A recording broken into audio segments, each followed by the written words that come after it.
Election commission স্থানীয় সরকার নির্বাচন সহ যত নির্বাচন আছে, নির্বাচন পরিচালনার বিষয় সম্পূর্ণ স্বাধীন। সে সংবিধান দ্বারা পরিচালিত হবে। তিনি সংবিধানের সীমারেখার মধ্যে কাজ করবেন।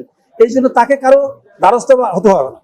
ইলেকশন কমিশনের পক্ষ থেকে আমাদের বক্তব্য ছিল এটাই যে, যখন ঢাকার নির্বাচনী ট্রাইব্যুনালে ঢাকা দক্ষিণ সিটি কর্পোরেশনের নির্বাচনী ইস্যু নিয়ে যখন মেয়র ফজলুল তাপসের বিরুদ্ধে যে নির্বাচনী ট্রাইব্যুনাল মামলাটা করলেন জনাব ইশরাক হোসেন, 54 দ্বারা উল্লেখ আছে যে শুধু এগ্রিড প্রার্থী এবং যাদের বিরুদ্ধে তাদের অভিযোগ তাদের বিরুদ্ধে মামলা চলবে। এই জন্য ইলেকশন কমিশন নীতিগতভাবে এই মামলাগুলোতে কন্টেস্ট করেন না বা কোনো ভূমিকা পালন করেন না। তারা নিরপেক্ষ থাকেন। তারা এইভাবে থাকেন যে তারা কোনো পক্ষ অবলম্বন করলে অপরপক্ষে এগ্রিড হবে। এই জন্য তারা নিউট্রাল আম্পায়ার হিসাবে দায়িত্ব পালন করেন। হাইকোর্টেও ইলেকশন কমিশন এই কেসটা কন্টেস্ট করেন নাই। তাদের ধারণা ছিল যে যেহেতু এটা রুলই হয় নাই, ঠিক আছে, আবার রিজেক্ট হয়ে গেছে, সেই জন্য তারা কন্টেস্ট করার অনুভব করেন নাই এবং সেই জন্য করেন নাই। আর ইলেকশন কমিশন বলতে চাচ্ছে যে আমাদের কাছে এইগুলি কপি আরজি সার্ভ হয় নাই। এটি তারা বলছেন গতকালকে আমাকে। অ্যাপিলেট ডিভিশন এই সমস্ত বিষয়ে একটা অবজারভেশনে এই জায়গায় আসছেন যে ইলেকশন কমিশন বলছে যে আমরা ইতিমধ্যে গেজেট করার পূর্বে একটা ফাইল আইন মন্ত্রণালয়ে পাঠিয়েছিলাম।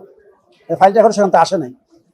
ইতিমধ্যেই যেহেতু ট্রাইব্যুনালের আদেশ ছিল 10 দিনের মধ্যে গেজেট করার জন্য, সুতরাং in the meantime gazette না করলে কন্টেম্পট হয়ে যাবে। সেই জন্য তারা এই সময়সীমা চিন্তা করে তারা 27 তারিখে গেজেট করে ফেলেছেন, তারা আইনটা এই ট্রাইব্যুনাল আদেশ মানার জন্য। সুতরাং স্থানীয় সরকার মন্ত্রণালয় তাদেরকে চিঠি লিখে বললেন যে আপনারা আপিল করবেন কিনা। তারা তখন চিঠি লিখে স্থানীয় সরকার মন্ত্রণালয় জানাইলেন যে আমরা এই বিষয়টায় আইন মন্ত্রণালয় লিখেছিলাম, তারা কিছু বলেন নাই। In the meantime tribunal আদেশের সময়সীমার মধ্যে আমরা গেজেট করে ফেলেছি। সুতরাং গেজেট করে ফেলার পরে তো আমাদের আর কিছু করা থাকে না। বিষয়টা এখানে এই পর্যায়ে নিষ্পত্তি হয়ে গেছে। এই সমস্ত বিষয়ে অ্যাপিলেট ডিভিশনের বক্তব্য হলো যে ইলেকশন কমিশন এই যে আইন মন্ত্রণালয়ে ফাইল পাঠাবে বা অন্য কারো মতামত দেবে, ইলেকশন কমিশন এগুলো রিকোয়ার করেন না। সংবিধান ইলেকশন কমিশনকে সম্পূর্ণ এম্পাওয়ার করেছেন। এই বিষয়ে আমাদের ঊর্ধ্বতন আদালতের উচ্চ আদালতের সিদ্ধান্ত আছে।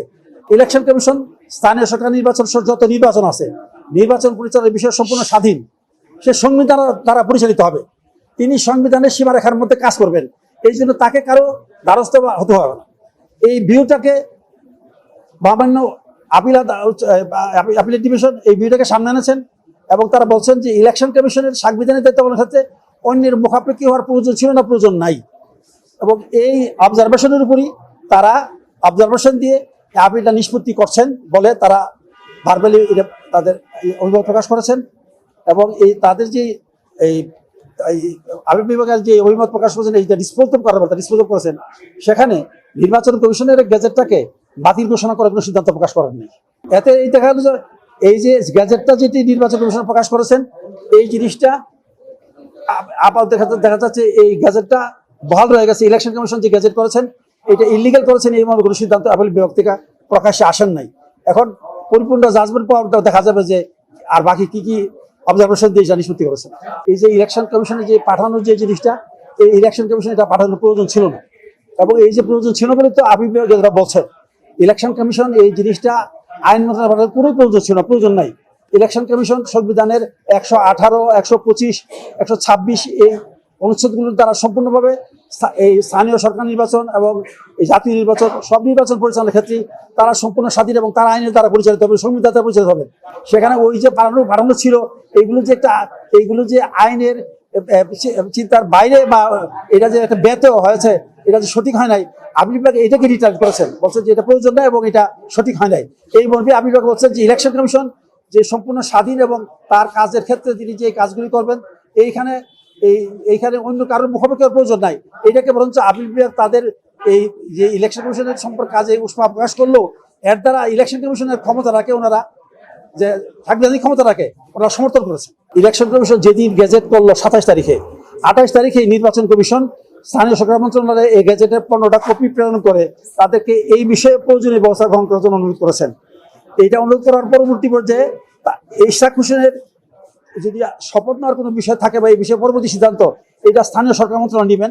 এটা এইভাবেই ইলেকশন কমিশন জিনিসটা সেদিকে ছুড়ে দিয়েছেন এবং এটা এইভাবে ইলেকশন কমিশন নিষ্পত্তি করেছেন। ইলেকশন কমিশন গেজেট করার পরবর্তী পর্যায়ে বাংলাদেশের প্রচলিত আইনে স্থানীয় সরকার মন্ত্রণালয় শপথ আয়োজন করবে।